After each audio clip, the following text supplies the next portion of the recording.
তারেক জিয়াকে নিয়ে কারা কি চায় সবকিছু স্পষ্ট হয়ে যাচ্ছে, সব তথ্য সামনে আসছে। রাগ ডাক ছাড়াই খোলামেলা অনেক কিছু আমরা এখন দেখতে পাচ্ছি। দর্শক, অন দি আদার হ্যান্ড, আমিরে জামাত, বাংলাদেশ জামাত ইসলামীর আমির জননেতা ডাক্তার শফিকুর রহমান রাজনীতিতে, ডিপ্লোমেসিতে, দক্ষিণ এশিয়ার রাজনীতির এক কঠিন সত্য ফাঁস করে দিয়ে প্রশংসায় ভাসছেন। এই দুইটা বিষয় আলোচনা করব। প্রথমে তারেক রহমানকে নিয়ে ভারত কি চায়।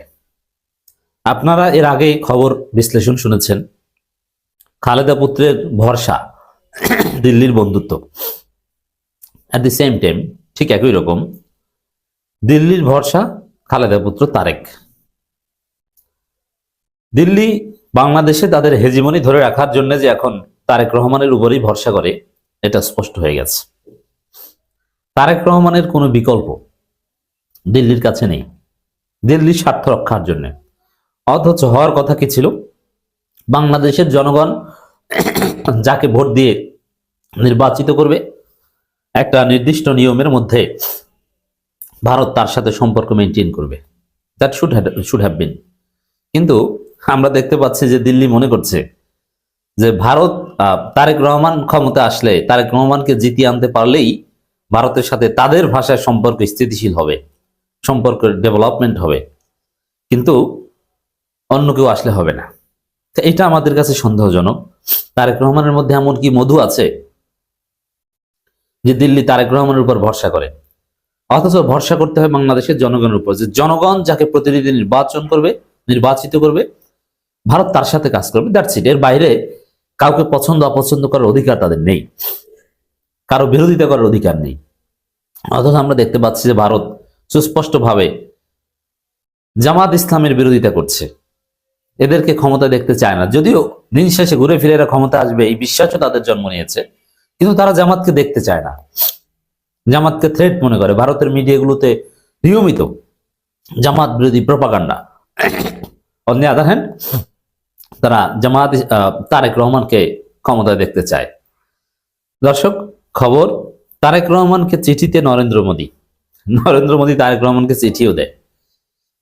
আপনার নেতৃত্ব, মানে তারেক রহমানের নেতৃত্ব দুই দেশের অংশীদারিত্বের নতুন সূচনা নিশ্চিত করবে। এর মানে দেশের যে অবস্থা, ভারত বাংলাদেশ দ্বিপাক্ষিক সম্পর্কের যে অবস্থা ভালো না। According to Modi, according to India, অবস্থা ভালো না। কারণ কি, ক্ষমতাতে এখন ইউনুস পছন্দ না, কিন্তু মিস্টার তারেক রহমান আপনার নেতৃত্বে, মানে আপনি যদি নেতা হতে পারেন, দ্যাট মিনস প্রাইম মিনিস্টার হতে পারেন, তাহলে ভারত বাংলাদেশ সম্পর্কে নতুন সূচনা হবে। কি বোঝা গেল? যে আসলে ভারত তারেক রহমানকে ভারপ্রাপ্ত শেখ হাসিনা বানাতে চায়। ভারত কয়েক বছর হয়তো তারেক রহমানের মাধ্যমে তাদের স্বার্থ হাসিল করবে, তারপরে ঘুরিয়ে ফিরিয়ে আবার তারেক রহমানের মাথায় লবণ রেখে আওয়ামী লীগকে আবার ফিরিয়ে আনার চেষ্টা করবে, তারপরে আবার তারেক রহমানকে চিনবে না, বিএনপিকে চিনবে না। এটা হচ্ছে ভারতীয় দুর্বিসন্ধি, এটাই তাদের রাজনীতি। এখন তারেক রহমান যে ভারতের ফাঁদে পড়েছে, এটা দিবালোকে স্পষ্ট হয়ে গেল। নরেন্দ্র মোদীর এই চিঠি তারেক রহমানকে, এবং চিঠির ভাষা, কন্টেন্ট আরো স্পষ্ট করলো। তো দর্শক, এখানে দেখেন, বাংলাদেশে তো অনেক নেতাই মারা যায়, সব নেতার মারা যাওয়ার রিয়াকশন একরকমের না।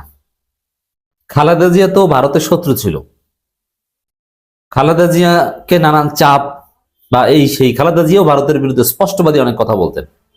খালেদা জিয়ার একটা বৈশিষ্ট্যই ছিল ভারতের আধিপত্যবাদের বিরুদ্ধে সোচ্চার নেত্রী, আবশ্যীন নেত্রী। জিয়াউর রহমানের উত্তরসূরি। জিয়াউর রহমানের বৈশিষ্ট্য ছিল ভারতকে শায়েস্তা করো, এমনকি ভারতকে চাপে রাখতে, শায়েস্তা করতে, বার্তা দিতে শহীদ প্রেসিডেন্ট জিয়াউর রহমান ইচ্ছাকৃতভাবে চিহ্নিত সাজাপ্রাপ্ত রাজাকারদের নিয়ে বিএনপি গঠন করেছিলেন, যাতে ভারত মনে করে, এই যে দেখো ভারত, আমি জিয়াউর রহমান সেক্টর কমান্ডার হয়েও আমি পাকিস্তানপন্থী বিশিষ্ট জনদের নিয়ে দল করেছি, অতএব তোমার হেজিমনি বাংলাদেশে চলবে না। এটা ছিল জিয়াউর রহমানের বার্তা। এই জায়গায় দর্শক, তারেক রহমানকে এত পছন্দ করার তো মানে হয় না, অথবা খালেদা জিয়ার মৃত্যুতেও এত শোক, পররাষ্ট্রমন্ত্রী চলে আসবে, এটা আসার কথা না। সব জায়গায় সব রাষ্ট্রপ্রধান মারা গেলে কি, সাবেক সরকার প্রধান, সাবেক প্রধানমন্ত্রী মারা গেলে কি ভারত তার প্রতিনিধি পাঠায়, পররাষ্ট্রমন্ত্রী যায় নরেন্দ্র মোদীর চিঠি নিয়ে? যায় না। কেন খালেদা জিয়ার ক্ষেত্রে আসলো? কারণ তারেক রহমান পছন্দ। তারেক রহমানের সাথে আগেই কথাবার্তা হয়েছে। তারেক রহমান ভারতের সাথে তারেক রহমান ভারতের সাথে চুক্তি করে অথবা ভারতকে ম্যানেজ করেই বাংলাদেশে এসেছেন, এটা একদম স্পষ্ট। যার ফলে খালেদা জিয়ার মৃত্যুতে বিএনপির এই নরেন্দ্র মোদীর আধিক্যতা এবং এই চিঠির ভাষা থেকেও এই সন্দেহ আরো প্রবল হয়। এখন এই জায়গায় তারেক রহমান যে ভারতকে ম্যানেজ করেছেন অথবা ভারত তারেক রহমানকে ম্যানেজ করেছে, এরকম আরো অনেক গোপন কিছু চলে, যেটা গোপন থাকে। কিন্তু আমিরে জামাত এই কঠিন সত্য ফাঁস করে দিলেন যে না, বৈঠক করবেন ওপেন, গোপন কিসের, আমি বলে দিব। তা আমিরে জামাতের সাথে বৈঠকের কথা বলে দিয়েছেন, যার অর্থ হচ্ছে ওরকম অনেক বৈঠক রাজনৈতিক দলগুলোর সাথে করা হয় ভারতের পক্ষ থেকে, কিন্তু সেটা গোপন রাখা হয়। কিন্তু না, আমি রয়টার্সকে বলে দিলাম, কোনো গোপন টোপন চলবে না। তো এই যে ভারতের সাথে বিভিন্ন বৈঠক হয় বিভিন্ন দলের, এবং ভারত এটা গোপন রাখতে বলে, তো এই ভারতের নোংরামিটা, গোপন গোপন খেলাটা, এটা আমিরে জামাত ফাঁস করে দিয়েছেন। এখন সবাই আমিরে জামাতের প্রশংসা করছেন যে না, আমিরে জামাত এই গোপন ডিপ্লোমেসিতে বিশ্বাস করেন না, সব জায়গায় ওপেন হতে হবে। মানে ভারতের যে গোপন তৎপরতা বাংলাদেশে, এটা খেয়ে দিলেন আমিরে জামাত।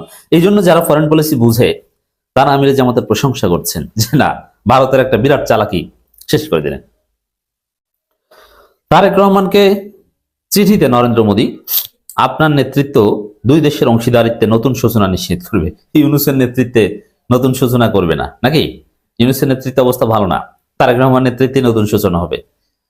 সাবেক প্রধানমন্ত্রী বিএনপি চেয়ারপারসন খালেদা জিয়ার মৃত্যুতে গভীর শোক প্রকাশ করেছেন ভারতের প্রধানমন্ত্রী নরেন্দ্র মোদী। তিনি বিএনপির ভারপ্রাপ্ত চেয়ারম্যান তারেক রহমানের কাছে পাঠানো এক চিঠিতে খালেদা জিয়াকে দৃঢ় সংকল্প ও বিশ্বাসের বিরল এক নেতা হিসেবে উল্লেখ করেছেন। অর্থাৎ জীবিত থাকা অবস্থায় খালেদা জিয়ার বিরুদ্ধে ষড়যন্ত্র করেছেন, খালেদা জিয়াকে পরাজিত করে, এমনকি জেলে ঢুকিয়ে হলেও আওয়ামী লীগ যাতে আবার ক্ষমতা আসে, এবং খালেদা জিয়াকে জেলে রেখে 18 সালের নির্বাচন পুরোটাই ভারত সেট করে দিয়েছে। এখন তারা এসেছে মায়া কান্না দেখাতে। তিনি খালেদা জিয়ার অবদান স্মরণ করেন, শোকসন্তপ্ত পরিবারের প্রতি আন্তরিক সমবেদনা জানান। ভারতীয় হাইকমিশন আবার এটা প্রকাশ করে, তা আমিরে জামাত তো সবই প্রকাশ করে দিয়েছেন। চিঠিতে বলা হয়, তারেক রহমানের নেতৃত্ব দুই দেশের গভীর ঐতিহাসিক অংশীদারিত্বের নতুন সূচনা ও সমৃদ্ধি নিশ্চিত করবে বলে প্রত্যাশা করেন নরেন্দ্র মোদী।